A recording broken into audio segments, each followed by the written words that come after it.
Hey guys, yeah, I'm doing this uncut, unscripted, and on the fly, but I wanted to come on here because of the fact that right now, currently, I am producing or finalizing, rendering, if you will, my first Sonic fan vid in quite some time, mostly my first SatAM fan vid in quite some time. It's going to feature the song Speed Me Up from the Sonic movie, so hope you guys enjoyed. I hope you guys enjoy it, I should say, when you see it. But I'm not here to talk about that. Well, I am here to talk about SatAM, but I'm here to talk about some things I noticed when I was gathering clips for the video. Basically, there were some things that I know Team Season is working the best on doing the third season. That's basically the purpose for their existence, and it's a great purpose. They've achieved a lot of the goals financially, and I'm hoping that someone does listen to them. I'm hoping and praying Sega listens to them. I'm hoping Netflix, Amazon, or Hulu listens to them, because if they could get that third season online, even with something like YouTube, I think it's going to be worth the while, because I think it's going to be, what I'm trying to say is I think it'll be worth the while for everybody and for them. It'll show that the hard work is paying off, and with the Sonic movie being a success, I think now is the time to strike, is to really strike and give people that visual representation of what they're going to expect with this new fan-funded project to bring this long-lost third season to life. So I think now you strike. What's the old saying? You strike when the rod is hot, if you will. So I think now is the best time for them to really start not just showing us behind the scenes, videos of people doing the voices and WIPs and all that. But I think this is the best time to really start getting in contact with Sega and Netflix and explaining, how this has come about. And I believe if you tell them, hey, fans have been funding this, fans are being the ones behind this, they're helping us. We're not calling upon any big animation studio. We got people already working on this, and we have a lot of fans helping us. If you kind of give them the idea or the impression that it's coming from, the outside, not from within the business, but from the outside, I think it'll probably be a great. I would say I think it's going to be probably a great chance for you to be able to, get it on the air somehow, maybe through a streaming service. And I think the most likely place would be Netflix, because Netflix is doing whatever they can to really get a lot of original content out there, even if it's content based on already established IPs over the past several decades. So I wish you guys the best of luck, and now is the time to strike when the handle and the rod is hot. I mean, it's been 2 weeks in a row Sonic's movie has been #1. Now is the time. But that's also why I'm here to talk about in this video. You see, Ben Hurst basically came out, and I was watching his interview on the DVD, because I had to use this DVD to get a lot of the footage onto my video capture device, which is hooked up to my DVD player and my TV and all that. So I watched the interview again, while I was, while I was uploading the footage, or the clips, if you will. And he got to the point where he talked about the third season, and he talked about what he had planned, like with Naugus and Tails and the love triangle. And when he got to the love triangle, it made me start thinking, like, okay, who could be the rival for Sonic, right? Who could be this rival for Sonic? Or when you get to this love triangle. And throughout the past 10, 15, 20 years, a lot of fans, in fact, I think even now, what is it, going to be 25 years since the series officially ended? Yeah, 25 years this year. This month or in May, depending on when it ended for officially on ABC. So around between now and May is going to be marking 25 years since SatAM officially went off the air. But again, you get back to what he was talking about with the love triangle, And for the past 25 years plus, or 25 years period, a lot of people were speculating, okay, who could the love triangle be? Because when information started to come out, especially when the internet was becoming a thing in the mid to late 90s and the 2000s and all that, and Ben Hurst was getting in contact with a lot of fans, you know, everybody was wondering, okay, who would this love triangle be? Who is this love triangle going to involve besides Sonic and Sally? And in the past, I would say 20 years, or 15 years, you know, the question really was ramped up, especially with Ben Hurst in the interview he had for the complete series set. You know, when he brought it up, everybody was still speculating, like, who could it be? And for a while, people were thinking, even those that worked on the season 3 webcomic, which was their continuation of the SatAM series, everybody was guessing it could be Griff, because you had planted the seeds in season 1, I think, what was it, Warp Sonic, I believe? So you planted the seeds there. But then people would think maybe it's going to be Ari, someone that Sally didn't trust at the beginning in season 2, and suddenly he's trying to win her affections. You know, it would be out of nowhere. It would be a surprise, but in a sense, in a way, it would make sense when you think about it. But then I saw the ending of Doomsday. Towards the ending, that is, when they're celebrating and Sonic and Sally are kissing and embracing each other. There's someone right next to Sonic that has a look of, of disdain almost, like, he's not happy with what he's seeing, and that individual is Antoine. And I started thinking about this, and I've always wondered, could Antoine been the one that Ian Flynn was setting up to be the rival? Because when you think about it, from a continuity standpoint, especially if you're going to continue bringing elements in from previous seasons into the new seasons, it would make sense for Antoine to become that rival. Now, you might say, well, Antoine was never treated as such in the show. That is true, but when we get to the second season and you have these 4 limited shorts, 3 of them focused on Antoine, and then you have him be a focal point in the second to last episode, it's like, were they planting the seeds for something to come? And when I look at the 3rd season and I hear what Ben Hurst had to say, I'm thinking the 3rd season, especially out of all the information we've been given over the past 15 to 20 years, I think the overall season would have been a major character developing season. The characters were going to start growing, and developing on their own and really letting their personalities come out and, evolve into being more than what they are. And I think that's why Antoine would have came into play as a potential rival. Because, he would, notice that Sonic and Sally are more together now since they're officially a couple, especially after Doomsday.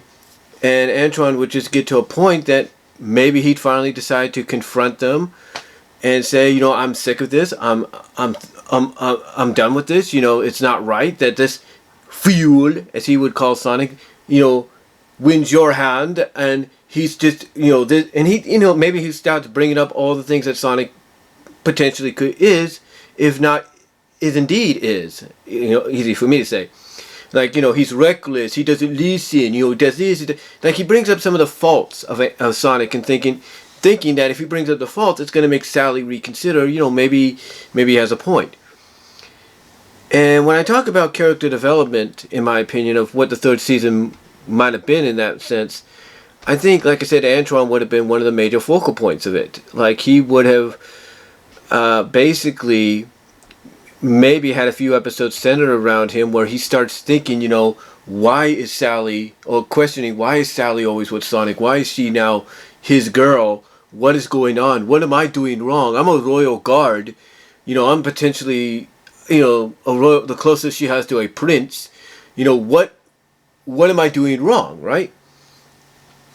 And, I think through character development, he could go back and remember or flash back to when he saved her from being discovered during Spy Hog when they were trying to drain the oil out of the tankers.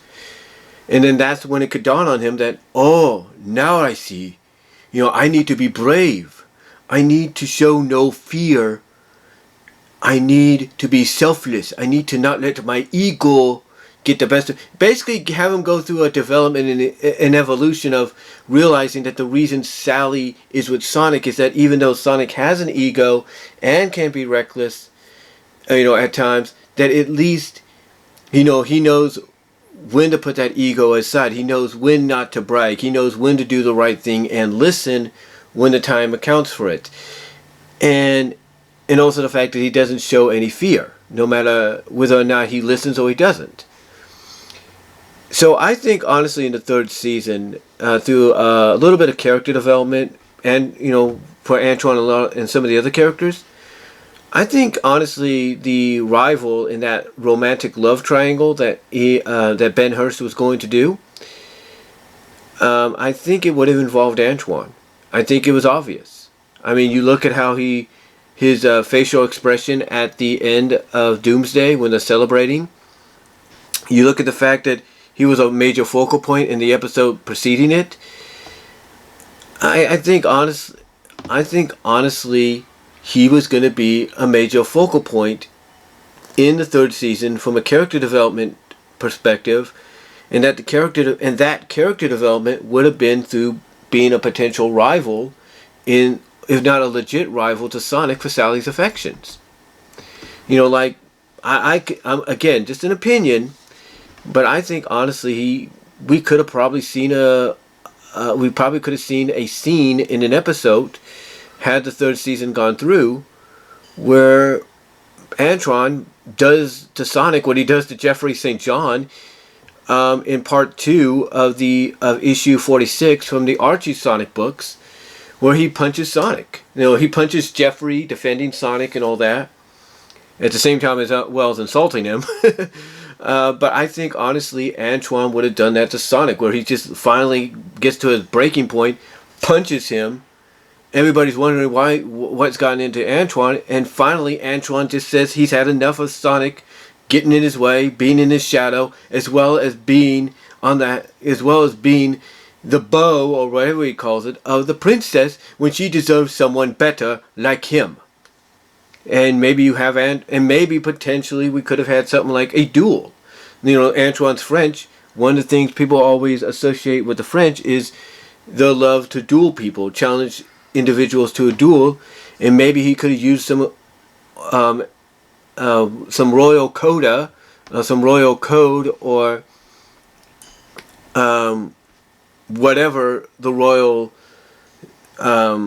saying is or acknowledgement is for a duel or a duel challenge. Maybe he could have done that, and basically Sonic would have no choice but to accept it because it's a royal duel for the hand of the princess. However they would have came up with it. But again, that's just my opinion. From what I could see, from what I could speculate. But overall, though, without any more speculation and thinking, I believe Antoine would have been it. I think he would have been that third individual in the love triangle. I mean, Griff is a good option, yes. Ari would have been a surprise, but I think it would have been Antoine. I think it would have been. And you might say, well, she kissed Antoine, yes, but that doesn't make him a potential rival for her love. That's true. And some people will point out she kissed Rhoda in the first season when he showed heroicness. That's true too. But here's the thing. Antoine's personality differs in a big way from Rhoda's. Like, Rhoda's cool with getting a kiss from Sally and just leaving it at that because he saved the day. Or he saved their lives. But Antoine's more of that royal guard, being closest to a prince kind of situation or character, that he thinks differently. And the opportunities that I could see that they could have gone with are aplenty, if you will. Like, Antoine, maybe it's just an opinion, maybe there was an idea in the pipelines when Ben Hurst was trying to do the third season where Antoine would reveal basically that Sally was promised to him when they were kids. Like, unbeknownst to her, Antoine's father, who was a general in the army, alongside Robotnik when he was Julian, and Sally's father both agreed that when the kids got older, Antoine would be with Sally. Maybe that was a royal decree. And unfortunately, because of what happened with the coup and all that, Robotnik's coup, if you will, that royal decree became nullified, I guess. But not to Antoine. Like, Antoine probably could have, if they would have, again, this is mere speculation, it could have been revealed that Antoine knew about it. Like, he knows the truth, and the reason he's always been against Sonic being with Sally and Sally being with him is because she was promised to him when they were kids. And that the reason she was never told when she was younger is because I'm guessing her father knew that she wouldn't be happy about it, because she's close friends with the one character she's the closest with, besides Bunny when they were kids, was Sonic. So, again, just mere speculation as to what potentially could have happened. But I think, honestly, speculation aside, I think the character, without a doubt, that would have been the rival to Sonic for Sally's affections in this romantic love triangle that Ben Hurst had planned. Had the third season officially been developed back when it could have been developed between 95 and 96, which would have been the third season, I think honestly it would have been Antoine. I really honestly do. I mean, again, you look at Antoine's expression at the end of Doomsday. You look at the fact that he was a focal point somewhat in Spyhog, which preceded Doomsday, and even as silly or unconventional as it is, you take a look at 3 of the 4 shorts that they did that second season focusing on him, and it's like, come on, seriously, there had to be a reason for all this, and I think the reason was to set up the idea that Antoine was going to be a major focal point in the third season, mostly with the love triangle. Again, all the ideas I just brought up for what potentially we could have seen, that's just mere speculation on my part. I'm going off of what I potentially could. I'm going off basically potentially what I think they could have had in mind. Again, I could be wrong, and maybe I am, but I think potentially that would have been a direction. Like, we could have probably seen some elements of what I mentioned in episodes that were centered around, or partially centered around, the love triangle. So, but overall, in the end, I think honestly, Antoine, out of all the characters that you could wonder who would have been that potential third that third person in this romantic love triangle that Ben Hurst wanted to do, I think it would have been Antoine. Without a shadow of a doubt, I think it would have been Antoine. So, but that's really all I can say on it. But let me know what you guys think. Comment down below. Hope you guys enjoy the new Sonic FanVid /AMV that I am doing. And also, check out Team Season's Patreon and a YouTube page to see the progress and help continue to contribute to the progress for the long-lost third season to be animated and hopefully picked up by a streaming service with the blessing of Sega down the line. And again, I think honestly the time to strike in negotiations, or at least talking with Sega, presenting the idea and all that, presentation wise to Sega and potential streaming services, I think right now is the best time to do it. You strike when the handle and the rod is hot. You have the Sonic, you have Sega's mascots, you have Sonic, Sega's mascot, being for the second week in a row the #1 movie in the world, if not the country. I think now you strike while the handle is hot, and you get in contact with Sega, whoever you can. You get in contact, hopefully with their blessing, with any streaming service you can, and you get this thing going. So anyway though, guys, that's just what I wanted to come on here and let you know my opinions on. Do you agree with my opinions on thinking Antoine could have been that third potential wheel or person in the love triangle, or do you think it was somebody else? Let me know down below, comment if you like, and I am out.